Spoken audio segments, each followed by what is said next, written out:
The Golden State Warriors are heading into a critical offseason with a clear priority: find backcourt support for Stephen Curry. According to a report from Clutch Points analyst Brett Siegel, the Warriors are targeting two scoring guards in free agency, Anthony Simons and Colin Sexton, and plan to use the mid-level exception to make it happen. Hey, what's up, everyone? Before we jump into everything today, that like button right there is what decides if this video hits hundreds or thousands of people. 1 second is all it takes, but the impact on this channel is massive. Go ahead and hit that like button right now. Seriously, it's the simplest thing you can do. And honestly, the best way to back this content up, because every single like pushes us further. So hit it now. The plan makes sense on paper.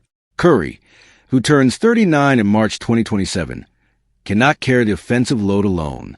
Golden State needs players around him who can create their own shot, hit threes at a high rate, and take pressure off the superstar point guard. Both Simons and Sexton fit that profile.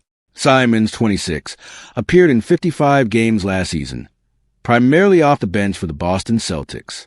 He averaged 14.3 points per game and connected on 38.5% of his three-point attempts, showing he can contribute as a secondary ball handler and reliable scorer.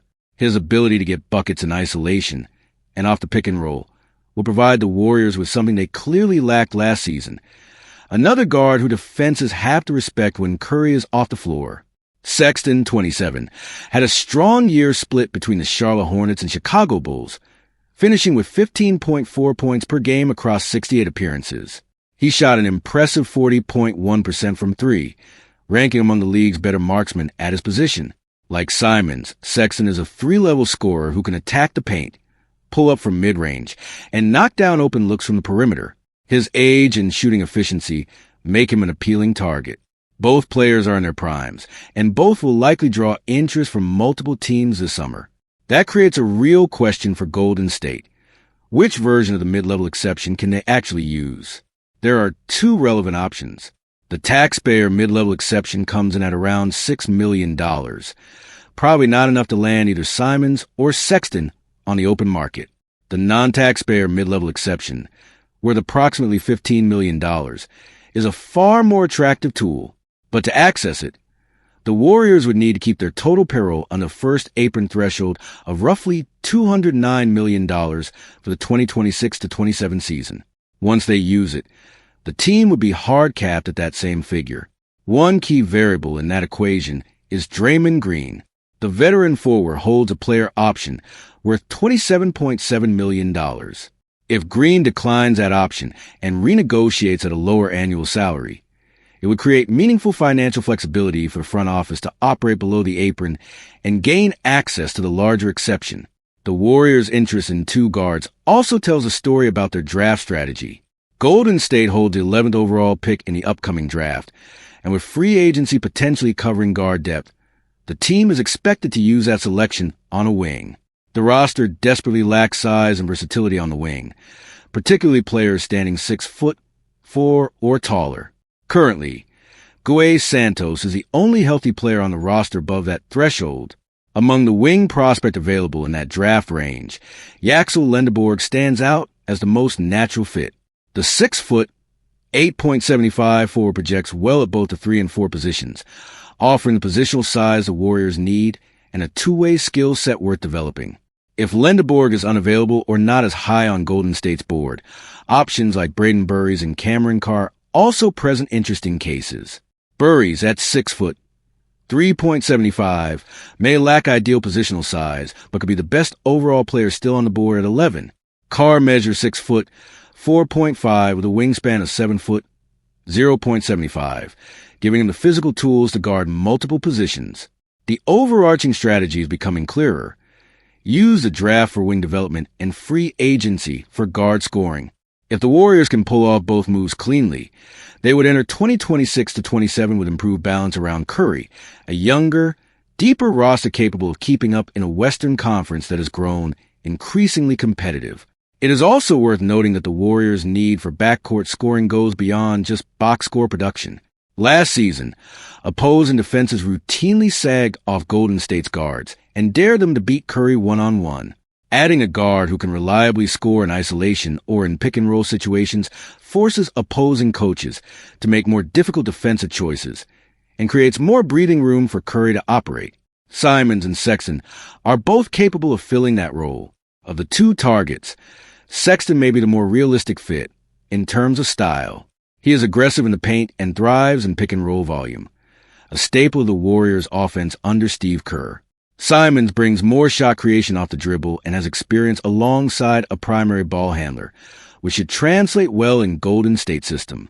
Either signing would represent a meaningful upgrade over what the Warriors had last season. The execution will depend heavily on the salary cap maneuvering between now and opening night. The front office must manage several moving pieces simultaneously. Green's contract decision, potential returns of Kristaps Porzingis and Al Horford, the draft pick, and the mid-level pursuit. Getting all those pieces to fit cleanly will determine whether the Warriors are genuine contenders in 2026-27 or simply a team fighting for a playoff seed. History does not always repeat itself, but sometimes the numbers line up in ways that are impossible to ignore. Victor Wembanyama delivered one of the most impressive performances of his young playoff career in Game 4 of the Western Conference Finals, helping the San Antonio Spurs beat the Oklahoma City Thunder 103-82 to even the series at 2 games apiece. What happened next caught the attention of basketball analysts everywhere. His final stat line was nearly identical to one posted by Stephen Curry in a remarkably similar situation more than a decade ago. Wembanyama finished with 33 points, 8 rebounds, 5 assists, and a 63.6 true shooting percentage. He did it in just 31 minutes, playing with urgency and aggression after a pair of underwhelming offensive outings in Games 2 and 3. The performance was not just impressive in isolation. It carried historical weight. 11 years earlier, in Game 4 of the 2015 Western Conference semifinals against the Memphis Grizzlies, Stephen Curry had 33 points, 8 rebounds, 5 assists, and a 63.6 true shooting percentage. Golden State also won that game 101-84, and also evened the series at 2 games apiece. The Warriors went on to win that series in 6 games before capturing the franchise's first championship in 40 years. The statistical parallel is striking enough on its own, but the context makes it even more compelling. Both players delivered their performances with their teams' backs against the wall. Both did it in a must-win situation, in a hostile environment, against a physically imposing opponent. And both seemed to flip a switch offensively after getting away from an aggressive approach in the prior games. The shot volume comparison is particularly notable. Wembanyama attempted 22 field goals in those 31 minutes, a rate equivalent to about 26 attempts per 36 minutes. In contrast, across Games 2 and 3 combined, he had taken just 31 shots in 76 minutes, a pace of roughly 15 attempts per 36 minutes. The shift in mentality was visible from the opening tip. He attacked the rim, created separation on the perimeter, and refused to defer when the team needed him most. He went 11 for 22 from the field.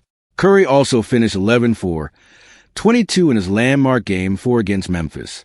There was also one uniquely Wemby moment that had fans buzzing. Just before halftime, the 7'4" Frenchman connected on a half-court shot to give the Spurs a 12-point lead. It was a kind of play that stops arenas cold, a shot that, for a fraction of a second, made the outcome feel predetermined. Curry, to be fair, did not hit a half-court shot in his equivalent game. However, he did connect on a three-quarters court buzzer beater in Game 6 of that same 2015 series, a shot widely regarded as one of the signature moments of his career. The comparisons between Curry and Wembanyama have been simmering for years, and they will only intensify if the Spurs continue their run. On the surface, the two players could not be more different. Curry is listed at 6'2" and changed the sport through relentless long-range shooting, off-ball movement, and an unmatched ability to manufacture offense in tight spaces. Wembanyama is 7'4" with guard-level skill and the defensive versatility to guard every position on the floor. He represents a different kind of evolution, one built around size, length, and basketball IQ rather than just speed and shooting range. What connects them is the broader impact on how basketball is played. Before Curry emerged, teams routinely deployed 2 conventional big men who had no perimeter threat. That approach was eventually abandoned league-wide as spacing, three-point shooting, and mobile defenders became essential at every level of the game. With Wembanyama still in just his third season, it is too early to predict how the league will adapt to a player of his specific dimensions and skill set. But a 7'4" center running offense from the three-point line, pulling up in transition, and making half-court shots before the buzzer suggests the game is about to shift again. Whether the Spurs close out the Thunder and reach the NBA Finals remains to be seen. But Game 4 was the kind of performance that stays with fans and players alike. The sort of breakout moment in a high-stakes series where legacies begin to take shape. It is also worth noting the quality of the opponent. The 2026 Thunder are one of the best young teams in basketball, built with elite depth, length, and athleticism. For Wembanyama to put up those numbers in a must-win setting against that level of competition gives the Curry comparison genuine weight beyond just the matching stat lines. The series now shifts to a deciding stretch, with both rosters facing pressure to respond. One night was enough to ignite the conversation. The rest of the series will ultimately determine whether it endures. The Golden State Warriors are entering this offseason with serious questions to answer at the center position. Head coach Steve Kerr made his priorities clear during his exit interview. The team needs younger legs. He pointed specifically to how difficult the season had become when certain players either could not handle back-to-backs or required minutes restrictions on a regular basis. That comment landed with weight, and it pointed directly at the Warriors' biggest roster dilemma heading into 2026-27. Golden State currently has two veterans at center whose futures with the franchise are uncertain. Kristaps Porzingis is an unrestricted free agent, meaning the team can lose him without any compensation. Al Horford holds a player option and must decide whether to exercise it. The problem with both players is durability and age. Porzingis has a well-documented history of injuries and illness that has derailed multiple seasons throughout his career. Horford is 39 years old and was managed carefully throughout the 2025-26 season, sitting out both games on back-to-backs regularly. The Warriors may choose to bring back one or both of those veterans. But regardless of what happens with Porzingis and Horford, analysts and insiders argue there is a center already on the roster who deserves to come back: Quinton Post. Post checks several important boxes for what Golden State needs. At 26 years old, he is young enough to handle a full workload without restrictions. He appeared in 67 of 82 games last season, missing only 15, a strong availability mark in a league where injuries are increasingly disruptive. He made 35 starts in 2025-26 and 14 starts in his rookie year, demonstrating he can step into a larger role when called upon. The numbers support his case. Post finished with a plus 2.1 net rating, which ranked in the 64th percentile among all players in the league. His estimated plus-minus per dunked and threes was around the league average. Not spectacular, but not a liability either. For a backup center earning near the veteran minimum, those are perfectly acceptable production levels. He fits the system, knows Steve Kerr's reads and rotations, and does not bring the physical limitations that come with older veterans at the position. Post is a restricted free agent, which gives the Warriors the ability to match any offer he receives on the open market. The expectation is that his price will stay modest, likely in the range of the veteran minimum or slightly above, which makes the decision even more straightforward. The real question is whether the Warriors front office will commit to keeping him. Reports suggest they may not.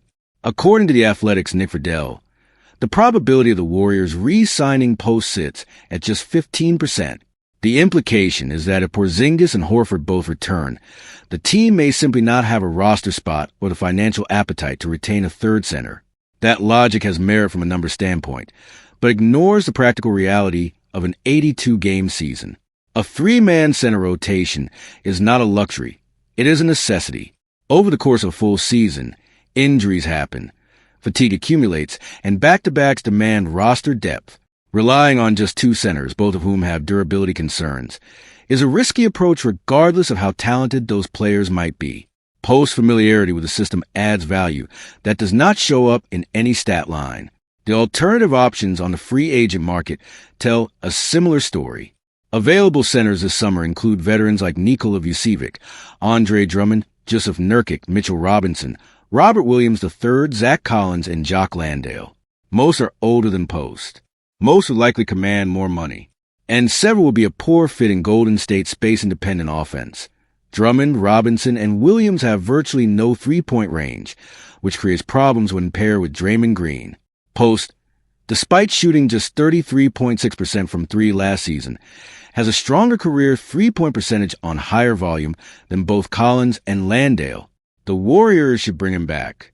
The financial side of the decision also deserves a closer look. If Golden State pursues Simons or Sexton with a non-taxpayer mid-level exception, as reported, they will be working under a hard cap at the first apron. Every dollar and every roster spot will matter. Signing Post near the veteran minimum keeps the books flexible while retaining a proven piece. Letting him walk and overpaying for a free agent center who is less familiar with the system, less available, and no more productive would be a step backward under the guise of making a move. Kerr's exit comments about needing younger legs were a signal, not just a complaint. The coaching staff clearly felt the roster's age and injury management created real tactical limitations during the 2025-26 season. Post directly addresses that concern. He is young, available, and system-ready. Among all the decisions the Warriors face this offseason, cap management, the draft, potential trades, re-signing Quinton Post is arguably the simplest one. The solution is already in the building. The only question is whether the front office recognizes it before someone else does.